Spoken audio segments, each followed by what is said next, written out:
We are live from Los Angeles. I'm Jenny Taft here with Skip Bayless, Shannon Sharp. Guys, how we doing? We're good. How you doing, Skip? We're not good. I was going to say. What you mean? I stayed up for that? No. For that? Did I tell you what was going to happen? Why did they do that? It's late for us. I told you what was going to happen. All you got to do is just set your clock Yeah, by you me. told me Kevin Durant was going to get hurt. Then I told you they were going to win, see all that other Did he stuff. predict that yesterday? Yes, I yes. remember that. No, we have a lot to get to on today's show. We need to talk about LeBron's feelings. How is he feeling after more Lakers has no feelings. drama? You Is could it ask all him something. Kyrie's fault that the Celtics are going home? But we are going to start at Oracle. Let's get right to the third quarter and the biggest moment of the game, guys. Kevin Durant, he hit a jumper, then immediately reached for his leg. The initial fear was that he tore his Achilles, but the Warriors said it's just a calf strain. KD was done for the night and will have an MRI today. But the Rockets couldn't take advantage. James Harden had 31 points, but took just one shot in the final 8 minutes of the game. Steph Curry, Klay Thompson, and Draymond Green all stepped up in Durant's absence. And with the Warriors up by 3 in the closing seconds, Klay made a layup to seal the win, but it did look like he stepped out of bounds on the play. It wasn't called. After the game, here's Steve Kerr on life without KD. We're all obviously, disappointed for him, and excited about the win, but concerned for Kevin and disappointed for him. He's been on this incredible playoff run, and I'm proud of our guys for pulling the game out, and we'll see how Kevin's doing tomorrow. I apologize to my mom, who is probably watching, but our guys are Giants. Like, that was an unbelievable victory tonight. What's that? Yes. After dark, I'm a different guy right now.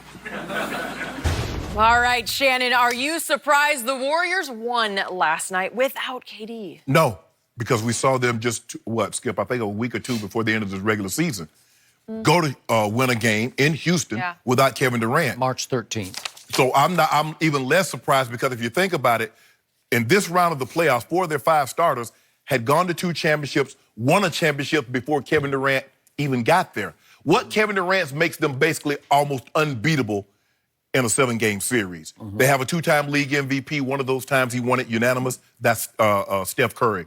They have one of the best 2-way players in the game. That's Klay Thompson. Draymond Green can do a lot of things. Great. So no, I'm not. Iggy was a finals MVP. So no, I'm not surprised. What I'm most surprised by is how poorly Houston played after Kevin Durant went out. Considering at one point, Skip, they go on a 10-0 run to cut the lead. They let Golden State go on a 15-0 run to get up to a 20-point lead.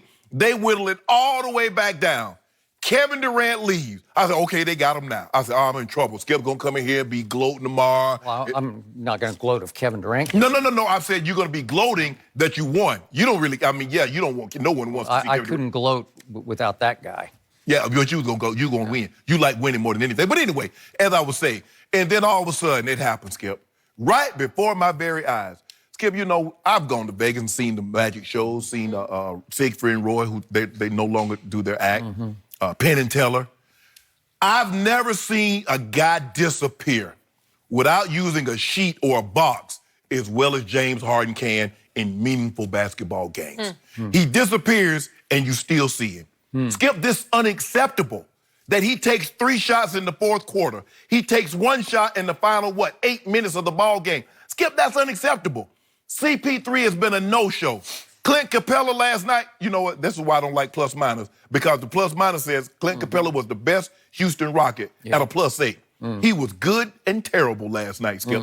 Missing layups left and right. And we talk about Dwight Howard. Oh, Dwight Howard never had post moves. Clint Capella is worse. This is all you have to do. You had the lead. Skip, you win this game, and guess what? You're going back to Houston on Friday for a chance to get to the Western Conference Finals, and you lay an egg. In a situation like this, if you go back and chart since Kevin Durant's been there, when he's out, Steph Curry is ultra-aggressive. Klay Thompson is ultra-aggressive because there are more shots for them to... Now, they don't have to worry about Kevin Durant's 20 shots that he's going to get up. Kevon Looney's going to come in. Skip, he's not going to shoot the ball unless you pass it to him right up under the basket. So these guys are going to get aggressive. And what do? All of a sudden, you let Steph get wide open threes. You let Clay get wide open threes. That's what I'm most surprised by, Skip. I'm not surprised that they won this game without Kevin Durant because we saw them win 73 games without Kevin Durant and then add Kevin Durant. Kevin Durant basically makes them unbeatable in a 7-game series. But they're more than capable of winning games if Kevin Durant does not play. So, my no-sleep, gutless takeaway from last night is if the Houston Rockets can't win that game, get them out of my sight.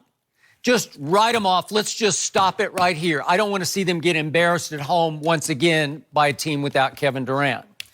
But now I'm going to make a bizarre statement about a bizarre break I think the Golden State Warriors got last night. Just for the record, the best player on the planet, now Kevin Durant, was doing something in these playoffs through 10 games no one has ever done in the history of the NBA playoffs. And that's go 50% from the floor, 40% from three, and 90% from the free throw line while averaging 35 points a game. Never been done before. That's how great he has been, how dominating he has been. Now for my bizarre statement.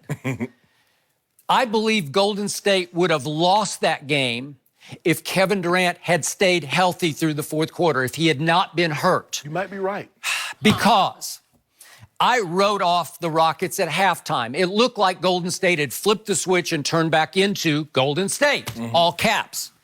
In the first half, they fell behind by 14, did the Rockets at halftime, and I was getting ready to go to bed. I was thinking about it. So was I. At halftime.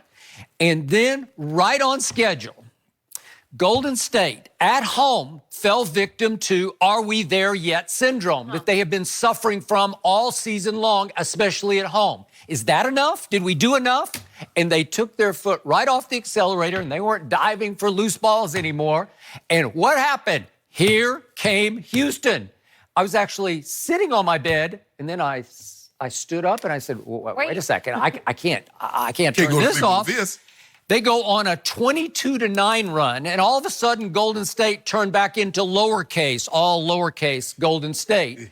They lost their flow, they lost their rhythm, they lost their connectedness on offense as they waited for that 7-foot monster to say, okay, I got you, I'll take over, right? Yep. You gonna do it, Kevin? Or should we try? Should we keep trying? And all of a sudden, Steph and Clay had an early hot streak, went completely crazy cold. And here came the Rockets, cutting it all the way to one point when Kevin Durant finally made his first field goal of the third quarter. Late in the third quarter with 2:11 left, Kevin Durant said, okay, I got you. And he goes straight up on the baseline for that jump shot. And when he made it, he snarled. He gave it one of his, okay, I got this. You guys are dead now because here I come. And then he took one big step and he pushed off on his right calf. And you know the rest of the story. He looked behind him like, somebody kicked me? Yeah. And I don't know about you, but I said Achilles. I thought Achilles rupture. Yeah. It's classic. It's textbook Achilles. Did somebody kick me? Yeah. And it's just it's the worst injury in sports. It's the most mysterious. It's a 6-month rehab when you didn't deserve it because there's no warning sign, as you know. You don't have a sore Achilles and all of a sudden it goes. It just goes. So odd. For no apparent reason. It's non-contact. You don't even do anything. You don't even make a dangerous move. You just press down to push off. Correct. And it just ruptures. Right. It ruptures and rolls up the back of your leg all the way up to the back of your knee, if, in fact, that's what happened. Right. The shock to me was Golden State pretty soon announces and puts it up on Twitter from the PR staff, it's a calf strain. Yep. Really? Are we supposed to believe that? Because it's hard to believe.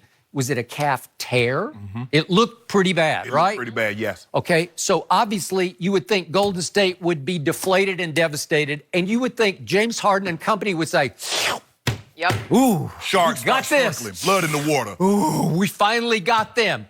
Karma just came back around because what happened at the end of CP3 Game 5 last year, CP3 pulls his hamstring, and you know what happened in Game 6 and 7? Wipeouts happened, and James Harden did not happen because he went 6 for 25 from 3 in the last 2 games. And to James's credit, I got to give him this. Down the stretch of the third quarter, it looked like he was trying to take over. And he did score 5 quick points, including a really sweet little floater that he made from about 6 feet. And guess what? That put them ahead by 1 point for the first time the whole game. And guess what happened from that moment on? That was late in the third quarter. The rest of the way, it was 36-30 Golden State. Why was that? Because Steph Curry re-announced himself to the world. He said, guess what? Now it's my team again. Guess what? Remember me? I was a 2-time MVP. And guess